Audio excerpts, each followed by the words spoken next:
بسم اللہ الرحمن الرحیم۔ السلام علیکم۔ میری آپ سبھی سے التجا ہے کہ ایک مرتبہ درود ابراہیمی پڑھ لیجیے گا۔ بسم اللہ الرحمن الرحیم۔ اللہم صلی علی محمد وعلی آل محمد کما صلیت علی ابراہیم وعلی آل ابراہیم انک حمید مجید۔ اللہم بارک علی محمد وعلی آل محمد کما بارکت علی ابراہیم وعلی آل ابراہیم انک حمید مجید۔ بسم اللہ الرحمن الرحیم۔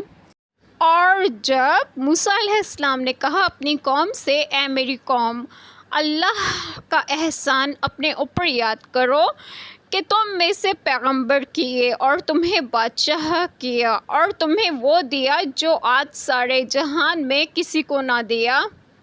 بسم اللہ الرحمن الرحیم۔ آج جو بات میں آپ لوگوں سے ڈسکس کروں گی وہ یہ ہے کہ اس آیت کریمہ میں ہے کہ اور جب حضرت موسیٰ علیہ السلام نے اپنی قوم سے کہا، اے میری قوم، اللہ تعالیٰ کا احسان اپنے اوپر یاد کرو کہ تم میں سے پیغمبر کیے۔ مسئلہ اس آیت کریمہ سے معلوم ہوا کہ پیغمبروں کی تشریف آوری نعمت ہے، اور حضرت موسیٰ علیہ السلام نے اپنی قوم کو اس کے ذکر کرنے کا حکم دیا کہ وہ برکات و ثمرات کا سبب ہے۔ اس سے محافل میلاد مبارک کے موجب برکات و ثمرات ہونے کی سند ملتی ہے۔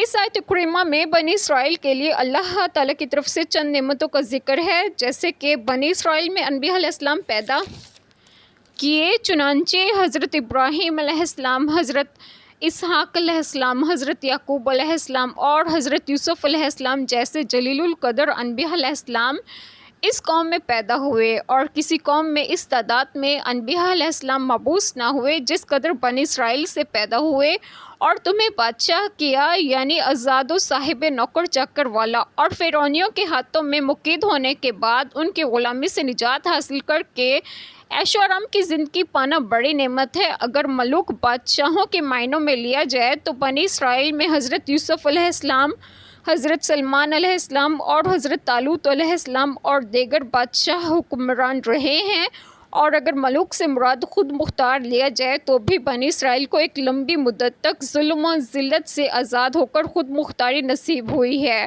اور تمہیں وہ دیا جو آج سارے جہان میں کسی کو نہ دیا، جیسے کہ دریا میں راہ بنانا، دشمن کو غرق کرنا، من و سلوہ اتارنا، پتھر سے چشمے جاری کرنا اور ابر کو سائبان بنانا وغیرہ۔ اللہ تعالیٰ ہم سب کے تمام گناہوں کو معاف فرمائے اور ہمیں صراط مستقیم کی راہ پر گامزن کرے، اور آپ سب کو آپ کے گھروں میں خوش و خرم رکھیں اور صحت و تندرستگی بھی دے۔ آمین۔ جزاک اللہ خیر۔